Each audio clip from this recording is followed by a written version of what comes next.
semuanya, jumpa lagi dengan saya Sofyan Finansial. Di sini saya akan coba berbagi bagaimana cara kita menghitung kinerja investasi portofolio kita. Mungkin selama ini kita kalau menghitung profit atau loss, kita biasanya lihat di aplikasi mobile apps-nya setiap sekuritas gitu ya. Kadang di mobile apps itu biasanya hanya menyantumkan realisasi profit kita atau realisasi loss kita. Nah, sebenarnya kalau kita menghitung kinerja investasi itu yang paling ideal ya menurut saya itu dengan menggunakan net aktiva bersih atau bisa dibilang NAB ya.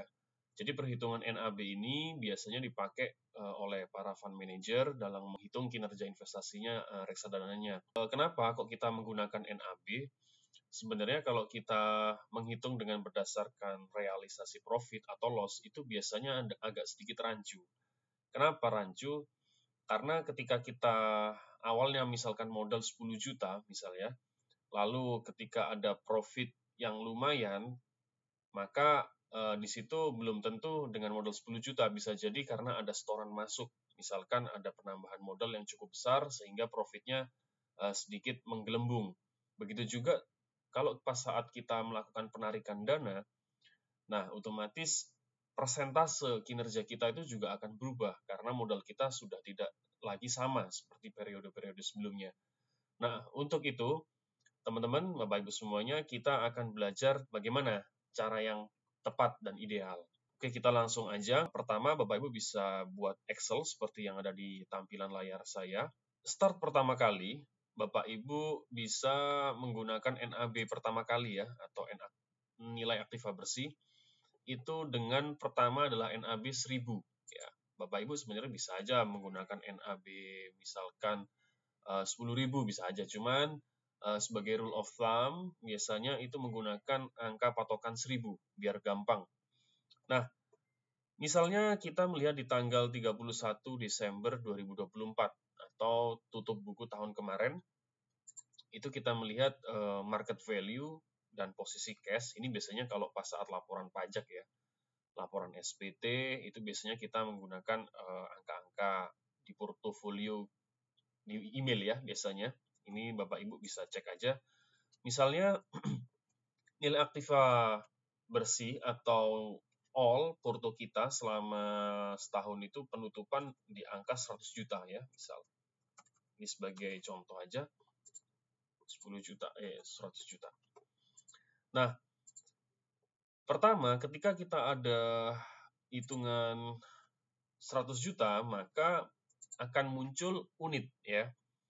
Unit di sini seperti sebagai satuan ya. Dia sifatnya ketika ada melakukan penyetoran ataupun penarikan, dia akan menambah atau berkurang. Kalau kita melakukan top up, maka unitnya akan bertambah, sedangkan kalau kita melakukan penarikan, dia akan berkurang unitnya. Nanti kita coba akan praktekkan. Nah, di debit kredit tadi 100 juta, atau nilai aktiva bersihnya 100 juta juga, karena posisi terakhir itu di angka 100 juta. Nilai akhir portofolio ya. Nah, otomatis unit penyertaannya adalah masih 100.000 unit. Nah, Bapak Ibu bisa melihat rumus yang ada di Excel ini. Saya ulangin, ini nilai portofolio pas 31 Desember ya, 100 juta. Maka NAB per unit 100 juta ini dibagi dengan 1000 atau NAB per UP. Maka ketemulah unit penyertaan dengan rumus pertamanya kan masih 0 ya. Ketemulah 100.000 tadi karena ada market value and cash-nya di 31 Desember, maka ketemulah unit penyertaan 100.000. Nah, ini adalah sebagai awalan. Nah, artinya return-nya masih 0%. Nah, ini baru kita akan mulai.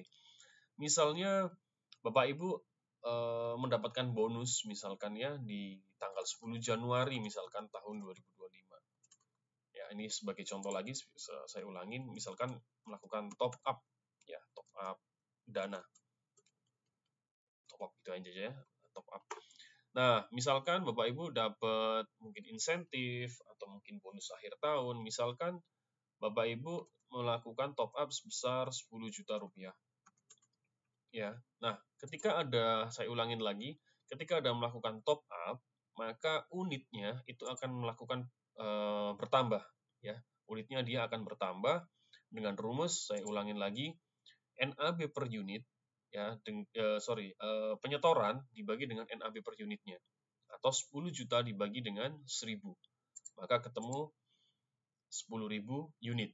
Nah, otomatis yang awalnya pada tanggal 31 Desember 100 juta, ditambah 10 juta karena ada penambahan modal, maka ketemulah 110 juta nilai aktiva bersihnya. Atau setara dengan nilai unit penyertaan 110.000 ya, karena tadi ada penambahan kita top up, maka NAB-nya masih 1000. Nah, lalu kita juga hitung pada saat 31 Januari, mungkin Bapak Ibu dapat statement of account atau client statement terkait market value posisi akhir bulan ya.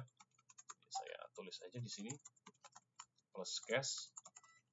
Nah, nilai portofolio plus cash-nya Bapak Ibu itu misalkan di akhir bulan katakanlah 100 berapa nih? 115 juta misalkan. Nah, kolomnya ada di nilai aktiva bersih ya. Nah, ingat, mungkin Bapak Ibu kalau nanti mengisi atau membuat template seperti ini, pas saat posisi terakhir, itu yang diisi adalah di nilai aktiva bersih. Ya. Nilai aktiva bersih di sini itu sebagai hasil kinerja pada akhir bulan. Ya. Hasil kinerja. Jadi kalau kita lihat dari contoh ini, maka 115 juta pada saat posisi 31 Januari, itu kita mendapatkan 4,5%. Atau setara NAB per UP kita itu ada kenaikan ya. Nah, bagaimana kalau kita misalkan melakukan penarikan dana? Nah, kita coba simulasi di bulan Februari 2025, misalkan tanggal 1 Februari 2025, Bapak Ibu melakukan top up lagi nih misal. Ya, saya contohkan lagi, top up lagi. Misalkan ada rezeki Bapak Ibu top up sebesar 20 juta ya misalkan ya. Oke. Ketika ini saya ganti 10 juta deh biar gampang. Biar untuk memudahkan Bapak Ibu. Nah, kalau pada saat Januari Bapak Ibu top up 10 juta, kita mendapatkan unit 10.000 unit. Tapi pada saat Februari kita top up 10 juta, itu unitnya lebih turun. Hanya 9.565 unit. Loh, kok bisa, Pak? Karena pembaginya adalah NAB per UP-nya itu bukan lagi 1000, Bapak Ibu. Tapi di 1045.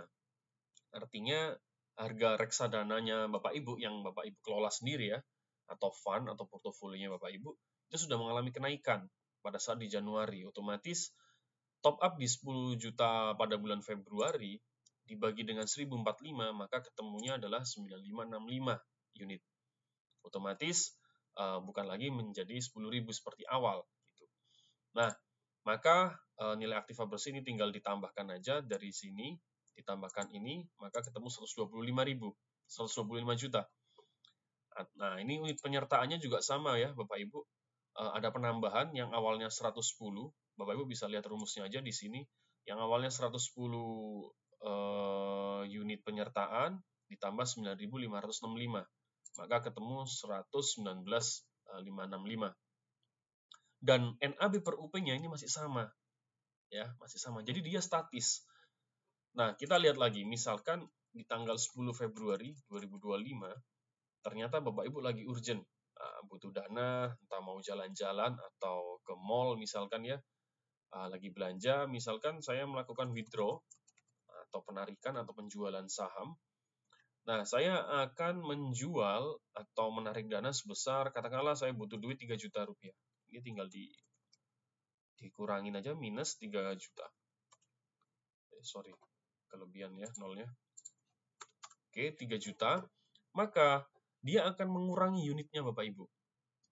Ya, jadi dia akan mengurangi unitnya. Otomatis unit penyertaan totalnya yang awalnya tadi 119, sekarang sudah menjadi 116. Ya. Dan masih sama, NAB-nya masih statis, performance-nya. Jadi meskipun ada penarikan dana atau melakukan top up, kinerja investasinya itu akan selalu stabil. Jadi dia tidak akan mengubah perhitungannya. Maka kalau kita lihat di misalkan 28 Februari 2025, nah ini baru kita hitung berapa kinerja persentasenya. Misalkan total pada saat di akhir Februari 118 juta misalkan. Nah, berarti investasi kita kalau kita hitung itu akan berkurang menjadi 1,1% ya. Karena kita melihat di posisi 28 Februari nilai kita 119 juta. Nah, Bapak Ibu ini bisa praktekkan semua sampai akhir tahun. Nah, pertanyaannya juga mungkin bagaimana kalau ada dividen, Pak? Nah, Bapak Ibu bisa memasukkan dividen. Ingat, ketika ada satu setoran masuk, nah dividen itu kan bisa digolongkan sebagai setoran masuk ya, atau dana yang masuk ke dalam RDN kita dan menjadi cash. Maka itu akan menambah unit penyertaan gitu kan. Misalkan ini saya contohkan aja, 1 Maret 2025 ada dividen. Misalkan dividennya BBCA misalkan ya. Dividen BBCA. Katakanlah Bapak Ibu mendapatkan dividen 1 juta rupiah. Ya. Nah, 1 juta. Sorry, kelebihan. Nah, maka akan ada penambahan unit. Nah, kemudian tanggal 2 Maret misalkan 2025, Bapak Ibu juga mendapatkan dividen lagi. Misalkan dividen BBRI misalkan ya 1 juta juga. Nah, maka dia akan juga menambah unit penyertaan. Ya, pokoknya intinya ketika ada satu penambahan modal, baik itu kita store melalui rekening kita pribadi, ataupun mungkin melakukan penambahan dari dividen, karena dividen masuk berupa cash, itu akan menambah unit, Bapak Ibu. Nah, kembali kita tulis aja di sini, di akhir bulannya, misalkan 31 Maret 2025, misalkan ininya value terakhir menjadi 125 juta. Ya. Sorry, kebanyakan nih. Nah, maka portofolionya menjadi naik lagi 5,3%.